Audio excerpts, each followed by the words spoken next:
Olá, pessoal, tudo bem com vocês? O meu nome é Márcia, sou professora de língua portuguesa e redação.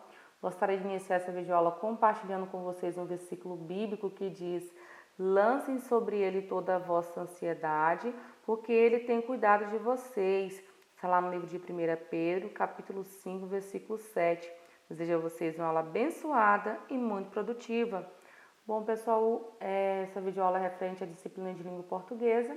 O objetivo principal é fazermos as correções das atividades aplicadas em aulas anteriores, tá bom? Eu peço que vocês estejam tanto com o livro quanto com o caderno, tá? Acompanhem, por favor, direitinho a leitura, tanto a leitura das questões quanto a leitura das respostas, tá?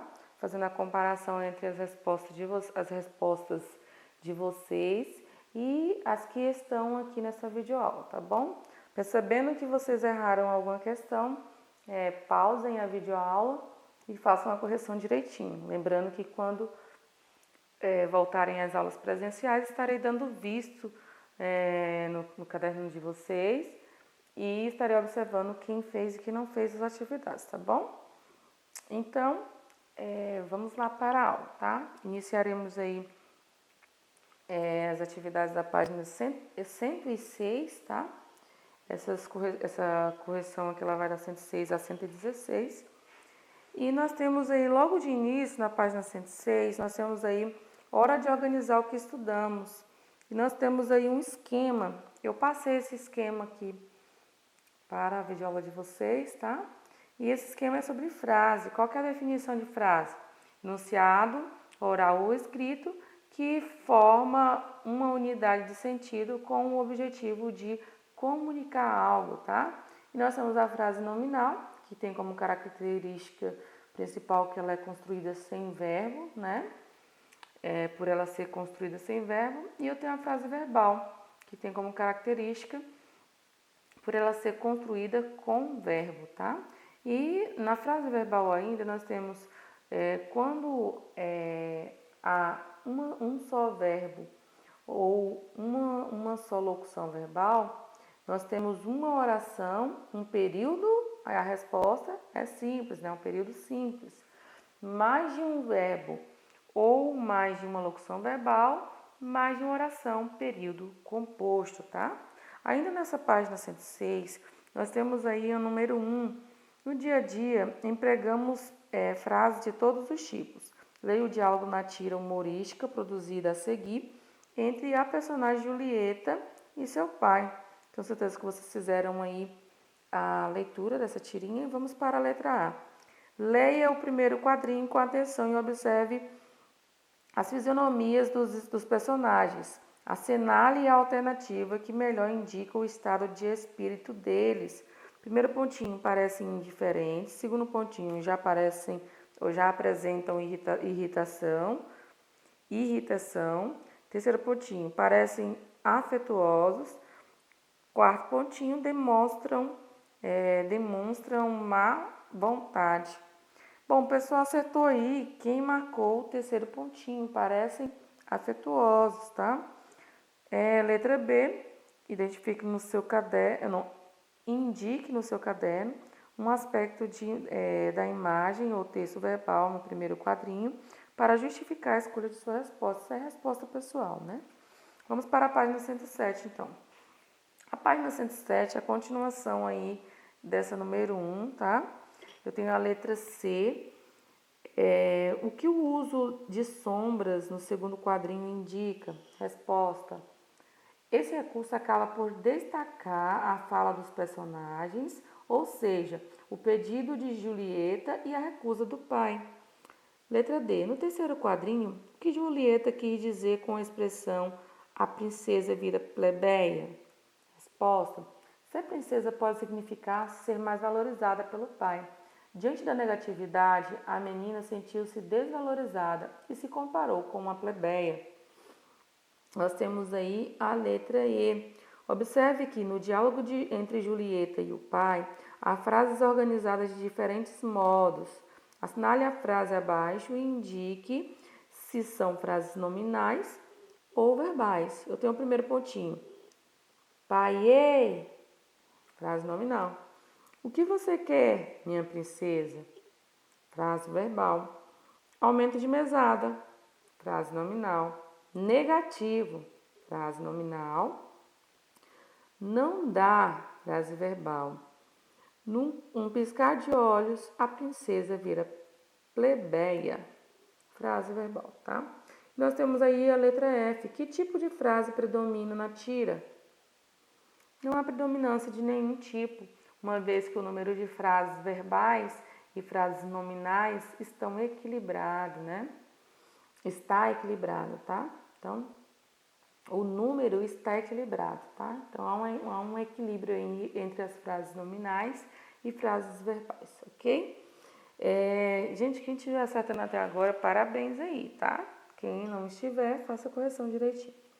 Nós temos agora a letra G, tá? A letra G, responda no caderno qual alternativa melhor indica o efeito produzido pela alternância de tipo de frases na tira. A gente acertou quem marcou o segundo pontinho aí, onde diz torna os fatos e os diálogos mais rápidos, tá? A letra H, a resposta pessoal, tá? Número 2. Leia as frases a seguir e no caderno registre os verbos ou as locuções verbais e classifique-as como período simples ou período composto. Eu tenho a letra A. Com o avião no ar, dá uma espiada pela janela e se arrepende. Eu tenho o verbo dar e se arrepende, período composto de 2 orações, tá? B. Senhores passageiros, aqui fala o comandante Araújo. Verbo fala, período simples, uma oração. C. Mas, a cada sacudida do avião, abre os olhos e fica cuidando a cortina do compartimento sobre a sua cabeça, de onde, a qualquer momento, pode pular uma máscara de oxigênio e matá-lo do coração. Verbos e locuções verbais, abre, fica cuidando, pode pular, matar. Período composto de 4 orações. Eu tenho aí letra D. A seguir, nosso pessoal de bordo fará uma demonstração de rotina do sistema de segurança deste aparelho. Verbo fará, período simples, uma oração, tá? Agora nós vamos aí, ainda na 107, nós temos a número 3, que diz assim. Leia a frase a seguir, empregada como título de uma matéria jornalística. Praia da Pipa, um caminho deslumbrante até o paraíso. A. Assinale o item que completa a afirmação adequadamente. Esse título é uma frase nominal porque... Pessoal, acertou quem marcou o terceiro pontinho aí que diz não contém verbo, tá?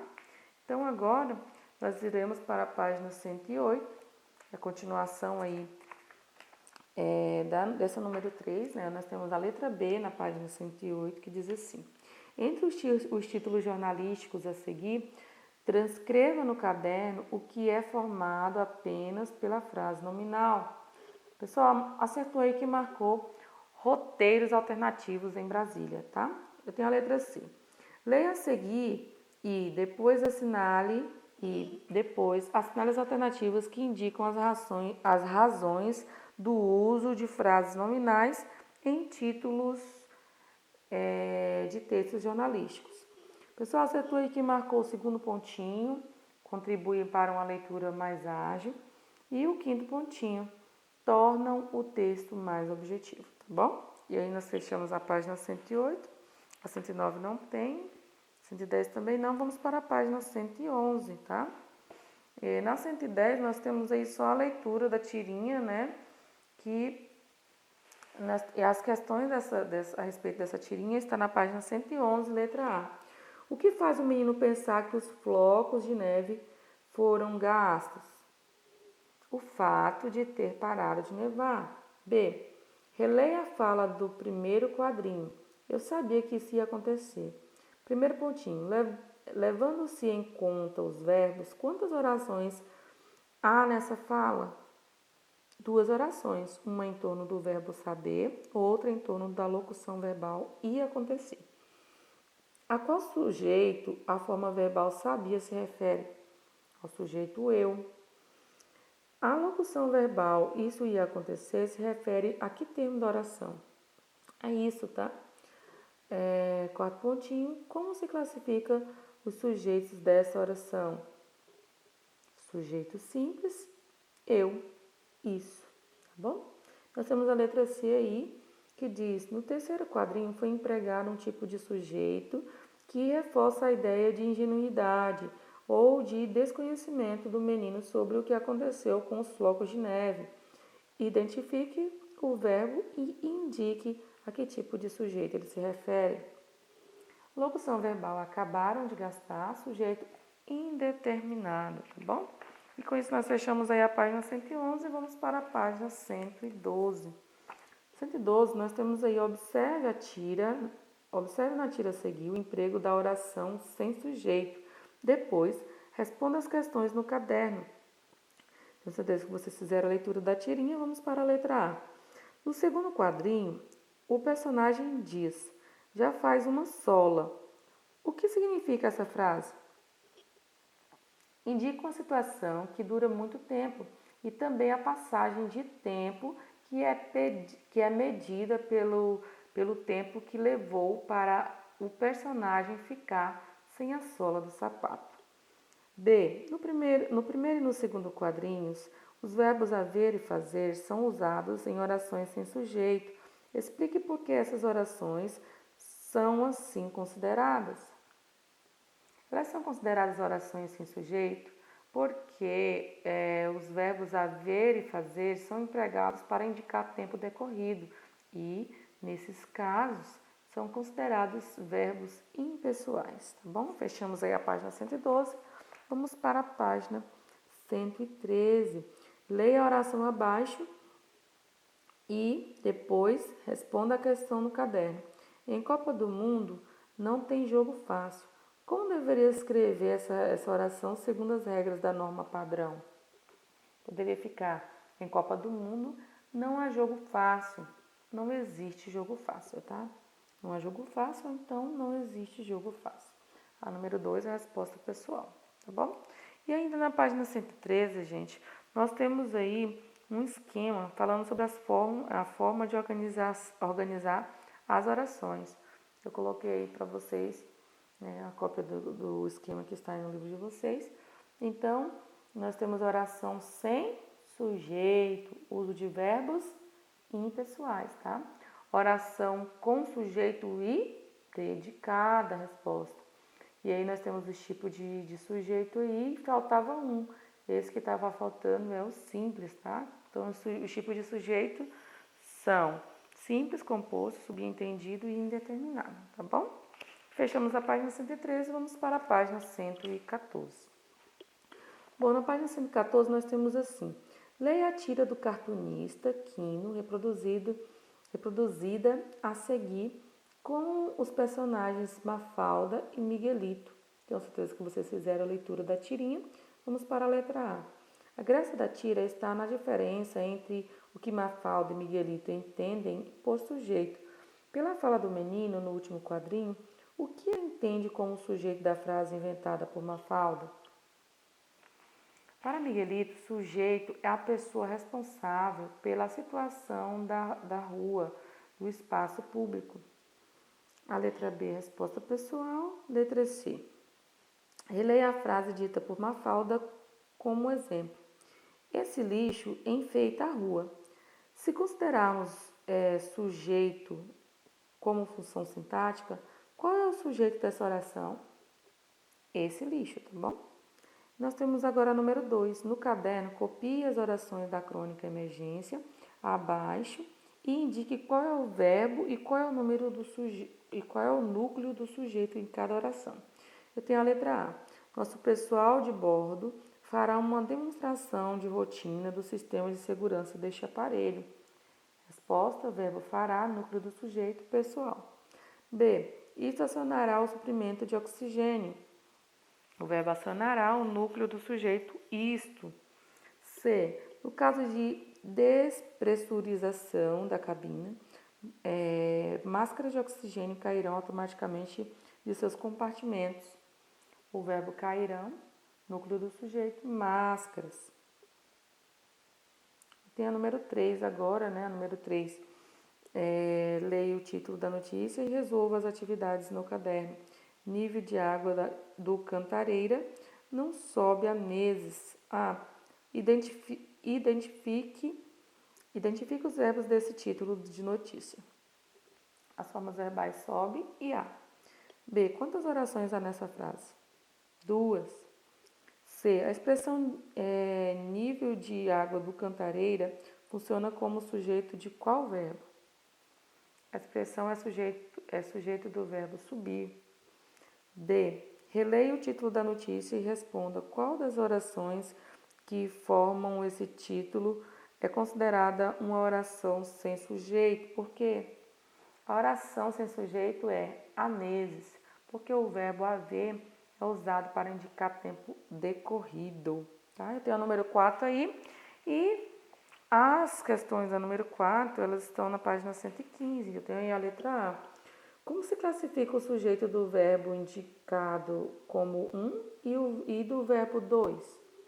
Verbo 1, sujeito indeterminado. Verbo 2, sujeito simples, ele. B. O sujeito das orações cujos verbos estão indicados pelo número 3, 4 e 5 é subentendido. É possível identificá-los não nessas orações, mas no texto da crônica. Que palavra nesse trecho concorda com esses verbos e ajuda o leitor a perceber a quem eles se referem? A palavra é ele, sujeito da oração do verbo 2. Nós temos aí o número 5, né? Leia um trecho da letra de uma canção do cantor e compositor brasileiro Cazuza. Tenho certeza que vocês fizeram a leitura aí dessa letra de canção aí, Brasil, né? Intitulada Brasil. Nós temos a letra A. Observe os verbos em destaque. É possível determinar os sujeitos a que se referem? Que classificação pode ser atribuída aos sujeitos nesse caso? Não podem ser determinados, são sujeitos indeterminados, pois os verbos estão na terceira pessoa do plural, sem que seja possível, pelo contexto, saber de quem se trata.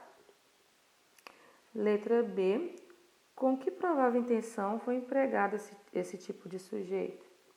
Provavelmente para limitar a ideia sobre os responsáveis pela exclusão do eu que se expressa no texto. É uma forma de ser mais abrangente, sem determinar quem, tá? Temos a número 6. Identifique e classifique no caderno o sujeito das orações abaixo, observando as formas verbais destacadas. Letra A. O feriadão está chegando e você não tem carro para viajar? Resposta. O feriadão, sujeito simples, você, sujeito simples. Foram identificados os principais focos de dengue nas cidades. Os principais focos de dengue, sujeito simples. O sucesso dos atletas paralímpicos valorizou o potencial de pessoas com necessidades especiais no Brasil. O sucesso dos atletas paralímpicos, sujeito simples. Nós temos aí a letra D. Os rios, os lagos e os mares sempre foram considerados depósitos da natureza. Os rios, os lagos e os mares, sujeito composto. Nós temos agora a letra E, né? Há dias que não chove no Rio Grande do Sul. Orações sem sujeito. F. Roubaram meu celular e fizeram ligações para a minha casa. Orações com sujeito indeterminado. Agora nós temos a letra G. Termina o horário de verão. Horário de verão, sujeito simples. H. Há quase 2 meses não chove. Oração sem sujeito. I. Nada substitui o talento e o empenho. Nada, sujeito simples. J. Chovem artistas mirins nas portas de emissoras de TV. Artistas mirins, sujeito simples, tá? E agora nós vamos para A 116 aí é número 1 e 2 só, tá? Porque a 3 continua na página 117, eu não passei para vocês. Então, número 1. Do mesmo texto de Luiz Fernando Veríssimo, observe esses exemplos. Eu tenho aí de onde sai a voz. Aqui fala o comandante Araújo. A. Copie no caderno o sujeito desses verbos. A voz, o comandante Araújo, tá? B. Qual é a posição deles em relação ao verbo? Ambos estão depois do verbo. Número 2. Leia o título da notícia produzida a seguir. O sujeito de cada um deles está em destaque. Nesses títulos de notícia, a posição do sujeito da oração varia de uma construção para outra. Na frase 1 está depois do verbo, na frase 2 está antes do verbo. Responda no caderno. Que efeito causa a posição do sujeito em relação ao verbo? Compare as duas possibilidades. A diferença de expressividade e de ênfase na colocação do sujeito antes ou depois do verbo. A primeira parte da oração sempre terá uma carga de ênfase maior. E para o início que se volta a atenção do leitor. Ao se mudar o sujeito de oposição, muda-se o foco da atenção, tá? Bom, pessoal, essa foi a nossa videoaula de correções. Obrigada, tá? Até a próxima aula. E qualquer coisa eu estarei na plataforma ou no grupo do WhatsApp, tá bom? Deus abençoe vocês grandemente.